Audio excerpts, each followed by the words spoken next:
ముందుగా ఏ ప్రజా సమస్య వచ్చినా కూడా చేదోడు వాదోడుగా నిలుస్తున్నటువంటి పాత్రికేయ మిత్రులకు ప్రత్యేక ధన్యవాదాలు. మొదటగా ఇంత చేతగాని చావజచ్చిన నికృష్టపు దుర్మార్గపు ఎమ్మెల్యేను నాకు తెలిసి 119 నియోజకవర్గాల్లో ఏ ప్రజానికం కూడా చూసుండదు. ఎందుకనంటే ఈ డబల్ రోడ్డుకు సంబంధించి మొట్టమొదటిగా బీజేపీ తరఫున పాదయాత్ర చేపట్టినాం, అప్పుడున్న మండల శాఖ ఆధ్వర్యంలో. ఆ తర్వాత అనేక రకమైన శాంతియుతంగా రోడ్డు పైన నాటేసి నిరసన తెలిపినాం. అలాగే గుంతలు పూడ్చి, ఏదైతే వర్షాకాలంలో ప్రజలు ఇబ్బంది పడుతున్న గుంతలు పూడ్చి కూడా ఆ రకంగా కూడా ఈ పిట్లనైనా కళ్ళు తెరుచుకుంటే ఎమ్మెల్యే గారు కానీ అట్లా కూడా చేసినాము. ఆ తర్వాత యువజన సంఘాలు గుళ్ళపల్లి కాడ వాళ్ళు ఒక ధర్నా చేస్తే చీమలు పెట్టిన పుట్టలో పాముస్ వచ్చినట్టు వచ్చి నువ్వు అందులో ఏం ప్రగల్భాలు పలికినావు? 100 రోజుల్లో నేను రోడ్డు పనులు పూర్తి చేపిస్తా, మొదలు పెట్టిస్తా అని చెప్పి సిపాయి మాటలు మాట్లాడినావు. మరి ఇప్పుడు ఆ మాటలన్నీ గుర్తుకొస్తలేవా? నువ్వు ఇప్పుడు మండలానికి వస్తే నువ్వు ఆరాంగా ఫార్చ్యూనర్లో 40-50 లక్షల కార్లు వచ్చి పోతున్నావు, నీకేం ఏర్పడతలేదు. మా బండి ఎక్కువ తెలుస్తుంది మా బాధలు ఏందనేది.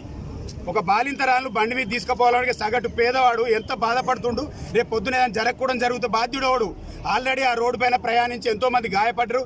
చాలామంది కొంతమందికి తెలియకుండా మనకు బయటికి రాలే కానీ ఒకరిద్దరు చనిపోయిన సందర్భాలు కూడా ఉన్నాయి. అనుకోని పరిస్థితుల్లో కొన్ని గ్రామాల ఒకరిద్దరు చనిపోయారు, చాలామంది గాయపడ్డరు. ఇప్పటికి నిత్యం మేము కూడా ప్రయాణం చేస్తున్నాం.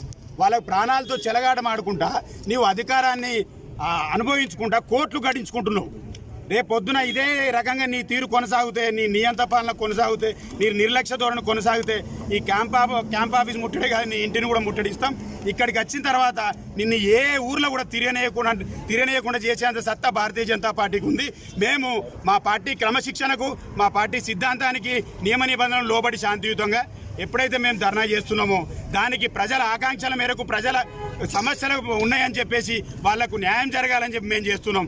ఇప్పటికైనా నువ్వు గుర్తించకుండా నీ ఇష్టం వచ్చినట్టు చేస్తా, ఎవడేమనుకుంటా నాకేంది, నేను ఈ మానకొండూరుకు రాజు, నీ రాజ్యం నాదన్న ఫీలింగ్లు ఉన్నావు. నువ్వు పెద్ద పెద్ద రాజ్యాలే కూలిపోయిన సందర్భాలు ఉన్నాయి. ప్రజలకు కోపం వచ్చినప్పుడు, ప్రజలు కడుపు మండినప్పుడు, ప్రజల ఆక్రోశానికి పెద్ద పెద్దోళ్ళే బలైపోయారు. నువ్వెంత ఈ మొత్తం తెలంగాణ అనుకున్న కేసీఆర్నే పక్కన పెట్టిన సందర్భం చూసినాం మనం తెలంగాణలో. నీది ఒక అందులో 119 నీదో నియోజకవర్గం. రేపు పొద్దున ఎలక్షన్ల దాకా నన్ను అడిగేటోడు ఎవరు లేడు అనుకుంటున్నావు కావచ్చు. నిన్ను తిరగనీయకుండా చేస్తాం. ఇక్కడ నువ్వు వేసిందేంది మానకొండూరుకి ఇప్పటి వరకు? పక్కనున్న ఉస్నాబాదు, సిరిసిల్ల, మరి పెద్దపల్లి నియోజకవర్గం కూడా పోదాం. ఎక్కడ రోడ్లు ఎట్లున్నాయి, నీ మానకొండూరులు ఎట్లున్నాయి? దీనికి అప్పుడున్న ఎమ్మెల్యే తీసుకొచ్చిండు. సరే, మరి నీకు సొయ్యి ఉందా? అప్పుడు ఎమ్మెల్యే నిధులు కేటాయించిండు. మరి ఆ నిధులు ఎటువైనాయి, ఏమైనాయి అని చెప్పి అడిగే సొయ్యి కూడా లేపాయి. ఒకవేళ నీకు అనుమానం ఉంటే, నీ పార్టీలో నీకు విలువ లేదు, నీ మాటకు వాళ్ళు ఖాతరు చేస్తలేరు, నీ మాట ఇంటలేరు, వాళ్ళు నిన్ను పట్టించుకుంటలేరు అనుకుంటే మేము సిద్ధంగా ఉన్నాం. భారతీయ జనతా పార్టీ కావచ్చు, ఆల్ పార్టీస్, ప్రజలు కూడా కలిసి వస్తారు నీతోటి. పెట్టు 4 బస్సులు పెడదాం, పోదాం. ఎమ్మెల్యే దగ్గర, మీ మంత్రి దగ్గరికి పోదామా, ముఖ్యమంత్రి దగ్గరికి పోదామా, మేమందరం మాట్లాడతాం. నీకు మాట్లాడే చేత కాకపోతే, నిన్ను పట్టించుకోకపోతే వాళ్ళు మేము సిద్ధంగా ఉన్నాం మా బాధలు చెప్పుకోవడానికి. కనీసం అవకాశం అన్నీ అన్న మా ముఖ్యమంత్రి గారితో చెప్పు, నీకు బాగా దగ్గర అని చెప్పుకుంటావు కదా, ముఖ్యమంత్రి గారితో చెప్పు. మా ప్రజలు వస్తారట, వాళ్ళు అనేక ఇబ్బందులు పడుతున్నారు, వాళ్ళ ప్రాబ్లం చెప్పుకుంటారట, రోడ్డు సమస్య ఉందని చెప్పి మేమే మాట్లాడతాం. నీకు భయం అవుతుంది కదా, నీ విలువ లేదు కదా నీ పార్టీలు. నీకు ఒక ఎమ్మెల్యే, నువ్వు ఉన్నత విద్యావంతునివి, గతంలో కాంగ్రెస్ పార్టీ జిల్లా అధ్యక్షుని చేసినావు, నీ మాటకు విలువ లేదు, నిన్ను ఓట్లు పట్టించుకుంటలేడు అనుకో, మమ్మల్ని విలువ, మేము మాట్లాడతాం. ఆల్ పార్టీస్ తరఫున ప్రజాప్రతినిధులు వస్తారు, భారతీయ జనతా పార్టీ మేము మా నాయకులు వస్తాం, కార్యకర్త ప్రజలతో పాటు 4-5 బస్సులు పెట్టి వస్తాం, మాట్లాడదాం. సెక్రటరియట్కి పోయి మాట్లాడదాం. ఏది ఓటేసిన ప్రజలకు ఆ మాత్రం హక్కు కూడా లేదా? మేము వచ్చి మా సమస్యలు చెప్పుకునే అవకాశం కూడా లేదా? నువ్వు ఎట్లాగింటలేవు. ఇక్కడ ఉన్న ప్రజాప్రతినిధులకు, మీ పార్టీ ప్రజాప్రతినిధులకు పట్టింపు లేదు.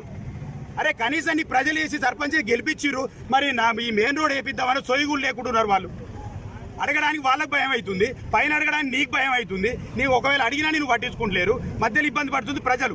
ఓట్లేసి మీ ప్రభుత్వాన్ని రాష్ట్రంలో గద్దెనెక్కించిర్రు, ఇక్కడ నిన్ను గెలిపించిర్రు నీ మాటలు నమ్మి. ఇంకా కూడా గోస అనిపించలేదా ప్రజలు చూస్తూ ఉంటే? ఇట్లే కనుక నువ్వు చేస్తే మట్టికి మొత్తం మండల బంధు పిలిపిస్తాం. ఎప్పుడైతే కరోనా టైంలో లాక్డౌన్ చేసినావో మొత్తం ప్రభుత్వ యంత్రాంగాన్ని మొత్తాన్ని స్తంభిపోయేస్తాం, నిన్ను రాకుండా చేస్తాం, నిన్ను గద్దె తీసి దాకా ఊరుకోం బిడ్డ. ఇప్పటికైనా కళ్ళు తెరుచుకో.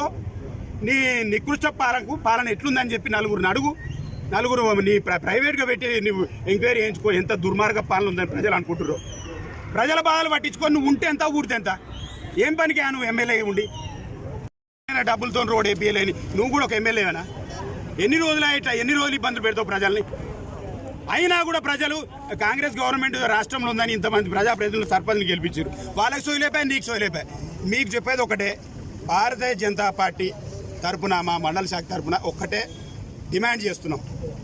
30 రోజుల్లోపు రోడ్డు పనులు ప్రారంభించకపోతే మేము ఎంతకైనా తెగిస్తాం. ఎందుకంటే ప్రజల ప్రాణాలే మాకు ముఖ్యం. అధికారం కోసం ఎన్నడూ భారతీయ జనతా పార్టీ చూడలేదు, పదవుల కోసం ఎన్నడూ చూడలేదు. ప్రజల తరఫున పోరాడడానికి మాకు మా బండి సంజయ్ అని నేర్పింది ఒకటి, ప్రజా సమస్యలపైన పోరాడండి, ప్రజల గుండెల్లో ఉండురని చెప్పిండ్రు. అదే పని చేస్తున్నాం మేము. ఎంతకైనా సిద్ధం, మేము ప్రాణత్యాగానికే సిద్ధం. గతంలో కూడా చెప్పినాం, అయినా నీ లోపల చలనం రాలేదు. యువకులు కూడా రగిలిపోతున్నారు, అయినా కూడా చలనం రాలేదు. ఇప్పుడు నీ క్యాంప్ ఆఫీస్ కాదు, నీ ఇల్లు కూడా ముట్టడిస్తాం బిడ్డ.